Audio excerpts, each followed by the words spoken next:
अथः विष्णोः सहस्रनाम यस्य स्मरणमात्रेण जन्म संसारबन्धनात् विमुच्यते नमस्तस्मै विष्णवे प्रभविष्णवे। ॐ नमो विष्णवे प्रभविष्णवे। श्रीवैशम्पायन उवाच श्रुत्वा धर्मानशेषेण पावनानि च सर्वशः युधिष्ठिरः शान्तनवम् पुनरेवाभ्यभाषत। श्रीयुधिष्ठिर उवाच किमेकम् दैवतम् लोके किम् वाप्येकम् परागणम् स्तुवन्तः कङ्कमर्चन्तः प्राप्नुयुर्मानवाः शुभम्। को धर्मः सर्वधर्माणाम् भवतः परमो मतः किम् जपन्मुच्यते जन्तुर्जन्म संसारबन्धनात्। श्रीभीष्म उवाच जगत्प्रभुम् देवदेवमनन्तम् पुरुषोत्तमम् स्तुवन्नाम सहस्रेण पुरुषः सततोत्थितः तमेव चार्चयन्नित्यम् भक्त्या पुरुषमव्ययम् ध्यायन् स्तुवन्नमस्यंश्च यजमानस्तमेव च अनादिनिधनम् विष्णुम् सर्वलोकमहेश्वरम् लोकाध्यक्षम् स्तुवन्नित्यम् सर्वदुःखातिगो भवेत् ब्रह्मण्यम् सर्वधर्मज्ञम् लोकानाम् कीर्तिवर्धनम् लोकनाथम् महद्भूतम् सर्वभूतभवोद्भवम् एष मे सर्वधर्माणाम् धर्मोऽधिकतमो मतः यद्भक्त्या पुण्डरीकाक्षम् स्तवैरर्चेन्नरः सदा परमञ्यो महत्तेजः परमञ्यो महत्तपः परमञ्यो महद्ब्रह्म परमञ्यः पराजनम् पवित्राणाम् पवित्रञ्यो मङ्गलानाम् च मङ्गलम् दैवतम् देवतानाम् च भूतानाम् यो व्ययः पिता यतः सर्वाणि भूतानि भवन्त्यादियुगागमे यस्मिंश्च प्रलयम् यान्ति पुनरेव युगक्षये तस्य लोकप्रधानस्य जगन्नाथस्य भूपते विष्णोर्नाम सहस्रम् मे शृणु पापभयापहम् यानि नामानि गौणानि विख्यातानि महात्मनः ऋषिभिः परिगीतानि तानि वक्ष्यामि भूतये। ॐ इतीदम् कीर्तनीयस्य केशवस्य महात्मनः नाम्नाम् सहस्रम् दिव्यानामशेषेण प्रकीर्तितम् य इदम् शृणुयान्नित्यम् यश्चापि परिकीर्तयेत् नाशुभम् प्राप्नुयात् किञ्चित् सोमुत्रेह च मानवः वेदान्तगो ब्राह्मणः स्यात् क्षत्रियो विजयी भवेत् वैश्यो धनसमृद्धः स्यात् शूद्रः सुखमवाप्नुयात् धर्मार्थी प्राप्नुयाद्धर्ममर्थार्थी चार्थमाप्नुयात् कामानवाप्नुयात् कामी प्रजार्थी चाप्नुयात् प्रजाम् भक्तिमान् यः सदोत्थाय शुचिस्तद्गतमानसः सहस्रम् वासुदेवस्य नाम्नामेतत् प्रकीर्तयेत् यशः प्राप्नोति विपुलम् याति प्राधान्यमेव च अचलाम् श्रियमाप्नोति श्रेयः प्राप्नोत्यनुत्तमम् न भयम् क्वचिदाप्नोति वीर्यम् तेजश्च विन्दति भवत्यरोगोद्युतिमान् बलरूपगुणान्वितः रोगार्तो मुच्यते रोगाद्बद्धो मुच्येत बन्धनात् भयान्मुच्येत भीतस्तु मुच्येतापन्न आपदः दुर्गाण्यतितरत्याशु पुरुषः पुरुषोत्तमम् स्तुमन्नाम सहस्रेण नित्यम् भक्तिसमन्वितः वासुदेवाश्रयो मर्त्यो वासुदेवपरायणः सर्वपापविशुद्धात्मा याति ब्रह्म सनातनम् न वासुदेव भक्तानामशुभम् विद्यते क्वचित् जन्म मृत्युजरा व्याधिभयम् नैवोपजायते इमम् स्तवमधीजानः श्रद्धा भक्तिसमन्वितः युज्येतात्मसुखक्षान्तिः श्रीधृतिस्मृतिकीर्तिभिः न क्रोधो न च मात्सर्यन्न लोभो नाशुभा मतिः भवन्ति कृतपुण्यानाम् भक्तानाम् पुरुषोत्तमे यौ स चन्द्रार्कनक्षत्राखन्दिशो भूर्महोदधिः वासुदेवस्य वीर्येण विधृतानि महात्मनः ससुरासुरगन्धर्वम् स यक्षोरगराक्षसम् जगद्वशे वर्ततेदम् कृष्णस्य सचराचरम् इन्द्रियाणि मनो बुद्धिः सत्त्वम् तेजोबलम् धृतिः वासुदेवात्मकान्याहुः क्षेत्रम् क्षेत्रज्ञ एव च सर्वागमानामाचारः प्रथमम् परिकल्पते आचारप्रभवो धर्मो धर्मस्य प्रभुरच्युतः ऋषयः पितरो देवा महाभूतानि धातवः जङ्गमा जङ्गमम् चेदम् जगन्नारायणोद्भवम् योगो ज्ञानम् तथा साङ्ख्यम् विद्याः शिल्पादिकर्म च वेदाः शास्त्राणि विज्ञानमेतत् सर्वम् जनार्दनात् एको विष्णुर्महद्भूतम् पृथग्भूतान्यनेकशः त्रीन् लोकान् व्याप्य भूतात्मा भुङ्क्ते विश्वभुगव्ययः इमम् स्तवम् भगवतो विष्णोर्व्यासेन कीर्तितम् पठेद्य इच्छेत् पुरुषः श्रेयः प्राप्तुम् सुखानि च विश्वेश्वरमजम् देवम् जगतः प्रभुरव्ययम् भजन्ति ये पुष्कराक्षम् न ते यान्ति पराभवम् ॐ विश्वम् विष्णुर्वषट्कारो भूतभव्यभवत्प्रभुः भूतकृद्भूतभृद्भावो भूतात्मा भूतभावनः भूतात्मा परमात्मा च मुक्तानाम् परमागतिः अव्ययः पुरुषः साक्षी क्षेत्रज्ञोऽक्षर एव च योगो योगविदाम् नेता प्रधानपुरुषेश्वरः नारसिंहवपुः श्रीमान् केशवः पुरुषोत्तमः सर्वः शर्वः शिवस्थाणुर्भूतादिर्निधिरव्ययः सम्भवो भावनो भर्ता प्रभवः प्रभुरीश्वरः स्वयम्भूः शम्भुरादित्यः पुष्कराक्षो महास्वनः अनादिनिधनो धाता विधाता धातुरुत्तमः अप्रमेयो हृषीकेशः पद्मनाभो वरप्रभुः विश्वकर्मा मनुस्त्वष्टा स्थविष्ठस्थविरो ध्रुवः अग्राह्यः शाश्वतः कृष्णो लोहिताक्षः प्रतर्दनः प्रभूतस्त्रिककुब्धाम पवित्रम् मङ्गलम् परम् ईशानः प्राणदः प्राणो ज्येष्ठः श्रेष्ठः प्रजापतिः हिरण्यगर्भो भूगर्भो माधवो मधुसूदनः ईश्वरो विक्रमी धन्वी मेधावी विक्रमः क्रमः अनुत्तमो दुराधर्षः कृतज्ञः कृतिरात्मवान् सुरेशः शरणम् शर्म विश्वरेताः प्रजाभवः अहः संवत्सरो व्यानः प्रत्यगः सर्वदर्शनः अजः सर्वेश्वरः सिद्धः सिद्धिः सर्वादिरच्युतः वृषाकपिरमेजात्मा सर्वयोगविनिःसृतः वसुवसुवनः सत्यः समात्मा संविदः समः अमोघः पुण्डरीकाक्षो वृषकर्मा वृषाकृतिः रुद्रो बहुशिरा बभ्रुर्विश्वयोनिः शुचिश्रवाः अमृतः शाश्वतस्थाणुर्वरारोहो महातपाः सर्वगः सर्वविद्वानुर्विश्वक्सेनो जनार्दनः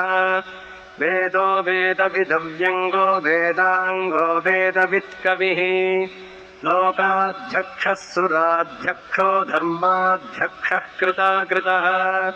चतुरात्मा चतुर्व्यूहश्चतुर्दंष्ट्रश्चतुर्भुजः भ्राजिष्णुर्भोजनम् भोक्ता सहिष्णुर्जगदादिजः अनघोऽधिजयो जेता विश्वयोनिः पुनर्वसुः उपेन्द्रो वामनः प्रांशुरमोघः शुचिरूर्जितः अतीन्द्रः सङ्ग्रहः सर्गो धृतात्मा नियमो यमः वेद्यो वैद्यः सदा योगी वीरः माधवो मधुः अतीन्द्रियो महामायो महोत्साहो महाबलः महाबुद्धिर्महावीर्यो महाशक्तिर्महाद्युतिः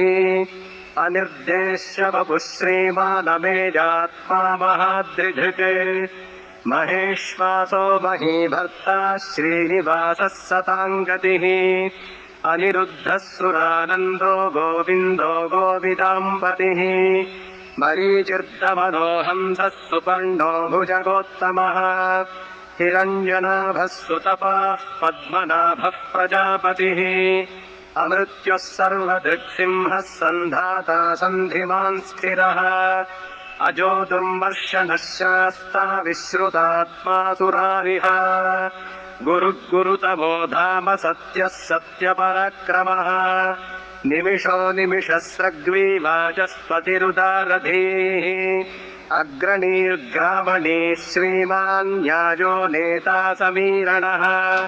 सहस्रमूर्धा विश्वात्मा सहस्राक्षः सहस्रपात् आवर्तनो निवृत्तात्मा संवृतः सम्प्रमर्दनः अहः संवर्तको वह्निरनिलो धरणीधरः सुप्रसादः प्रसन्नात्मा विश्वभुग्विभुः सत्कर्ता सत्कृतः साधुर्जह्नुर्नारायणो नरः असङ्ख्येयो प्रमेयात्मा विशिष्टः शिष्टकृच्छुचिः सिद्धार्थः सिद्धसङ्कल्पः सिद्धिदः सिद्धिसाधनः वृषा हि वृषभो विष्णुर्वृषपर्वा वृषोदरः वर्धनो वर्धमानश्च विविक्तः श्रुतिसागरः सुभुजो दुर्धरो वाग्मी महेन्द्रो वसुतो वसुः नैकरूपो बृहद्रूपः शिपिविष्टः प्रकाशनः ओजस्तेजोद्युतिधरः प्रकाशात्मा प्रतापनः ऋद्धस्पष्टाक्षरो मन्त्रश्चन्द्रांशुर्भास्करद्युतिः अमृतांशूद्भवो भानुः शशबिन्दुः सुरेश्वरः औषधम् जगतः सेतुः सत्यधर्मपराक्रमः भूतभव्यभवन्नाथः पवनः पावनो नलः कामः कामकृत्कान्तः कामः कामप्रदः प्रभुः युगादिकृद्युगावर्तो नैकमायो महाशनः अदृश्यो व्यक्तरूपश्च सहस्रजिदनन्तजित् इष्टो विशिष्टः शिष्टेष्टः शिखण्डी नहुषो वृषः क्रोधः क्रोधकृत्कर्ता विश्वबाहुर्महीधरः अच्युतः प्रथितः प्राणः प्राणदो वासबालुजः अपान्निधिरधिष्ठानमप्रमत्तः प्रतिष्ठितः स्कन्दस्कन्दधरो दुर्यो वरदो वायुवाहनः वासुदेवो बृहद्भानुरादिदेवः पुरन्दरः अशोकस्तारणस्तारः शूरः शौरिर्जनेश्वरः अनुकूलः शतावर्तः पद्मी पद्मनिभेक्षणः पद्मनाभोरविन्दाक्षः पद्मगर्भः शरीरभृत् महर्धिर्वृद्धो वृद्धात्मा महाक्षो गरुडध्वजः अतुलः शरभो भीमः समयज्ञो हविर्हरिः सर्वलक्षणलक्षण्यो लक्ष्मीवान् समितिञ्जयः विक्षरो रोहितो मार्गो हेतुर्दामोदरः सहः महीधरो महाभागो वेगवानमिताशनः उद्भवः क्षोभणो देवः श्रीगर्भः परमेश्वरः करणम् कारणम् कर्ता विकर्ता गहनो गुहः व्यवसायो व्यवस्थानः संस्थानस्थानदो ध्रुवः परब्धिः परमस्पष्टस्तुष्टः पुष्टः शुभेक्षणः रामो विरजो मार्गो नेयो नयो नयः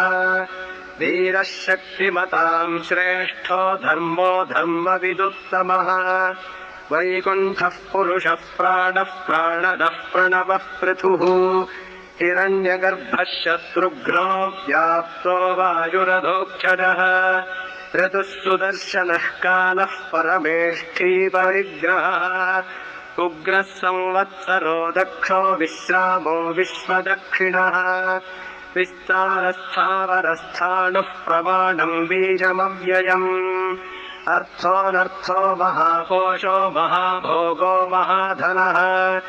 अनिर्विण्णस्थविष्ठो भूर्धर्मजूपो महामखः नक्षत्रनेमिर्नक्षत्री क्षमः क्षामः समीहनः यज्ञ इज्यो महेज्यश्च क्रतुः सत्रम् सताम् गतिः सर्वदर्शी विमुक्तात्मा सर्वज्ञो ज्ञानमुत्तमम् सुव्रतः सुमुखः सूक्ष्मः सुघोषः सुखतः सुहृत् मनोहरोजितक्रोधो वीरबाहुर्विदारणः स्वापनः स्ववशो व्यापी नैकात्मा नैककर्मकृत् वत्सरो वत्सलो वत्सी रत्नगर्भो धनेश्वरः धर्मगुग्धर्मकृद्धर्मी सदसत्क्षरमक्षरम् अविज्ञाता सहस्रांशुर्विधाता कृतलक्षणः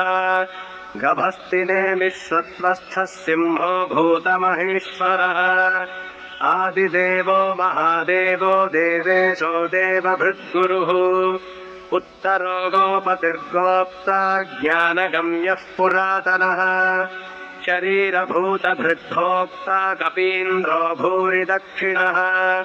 सोमपोमृतपः सोमः पुरुजित्पुरुषत्तमः विनयो जगः सत्यसन्धो दाशार्हः सात्वताम्बतिः जीवो विनगिता साक्षी मुकुन्दो मितविक्रमः अम्भो निधिरनन्तात्मा महोदधिशयोऽन्तकः अजो महार्हः स्वाभाव्योजिता मित्रः प्रमोदनः आनन्दो नन्दनो नन्दः सत्यधर्मात्रिविक्रमः महर्षिः कपिलाचार्यः कृतज्ञो वेदिनीपतिः त्रिपदस्त्रिदशाध्यक्षो महाशृङ्गः कृतान्तकृते महावराहो गोविन्दः सुषेणः कनकाङ्गदी गुह्यो गभीरो गहनो गुप्तश्चक्रगदाधरः वेधास्वाङ्गोजितः कृष्णो दृढः सङ्कर्षणोच्युतः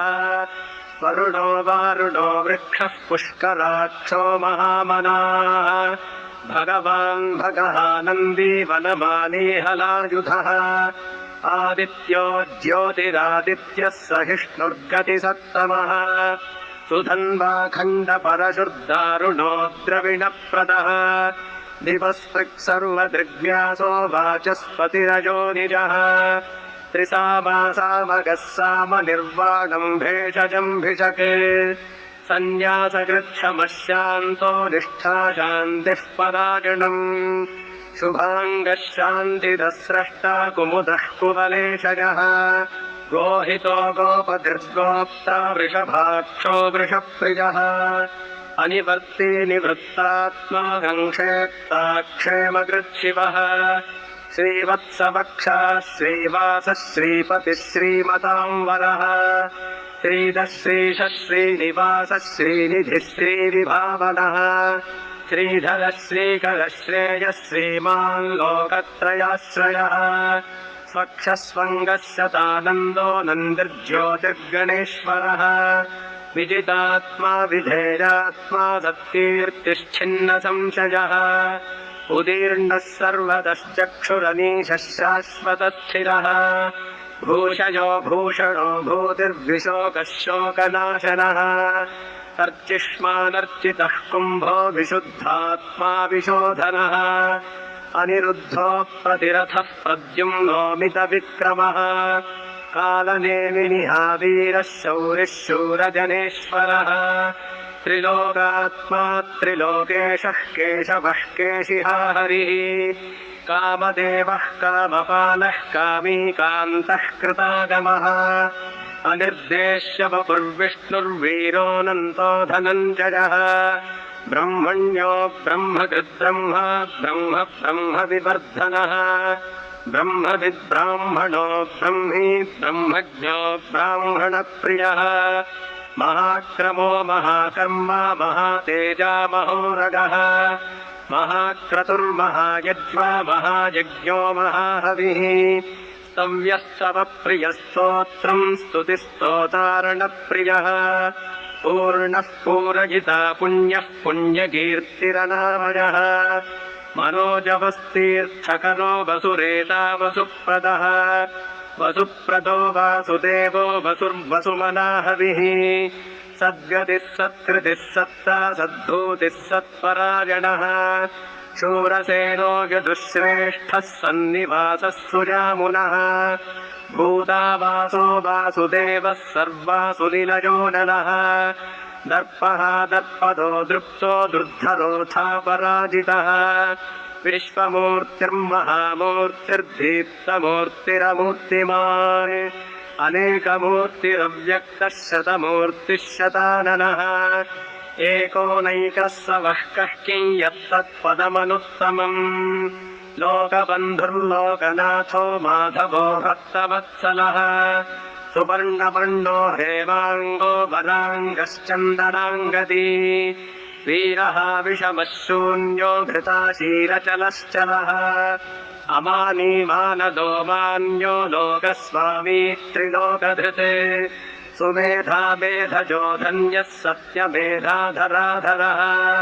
तेजो वृषोद्युतिधरः सर्वशस्त्रभृतांवरः प्रग्रहो निग्रहो व्यग्रो नैकशृङ्गो गदाग्रजः चतुर्मूर्तिश्चतुर्बाहुश्चतुर्व्यूहश्चतुर्गतिः चतुरात्मा चतुर्भावश्चतुर्वेदविदेकपात् समावर्तो निवृत्तात्मा दुर्जयो दुरतिक्रमः दुर्लभो दुर्गमो दुर्गो दुरावासो दुरारिः शुभाङ्गो लोकसारङ्गः सुतन्तुस्तन्तुवर्धनः इन्द्रकर्मा महाकर्मा कृतकर्मा कृतागमः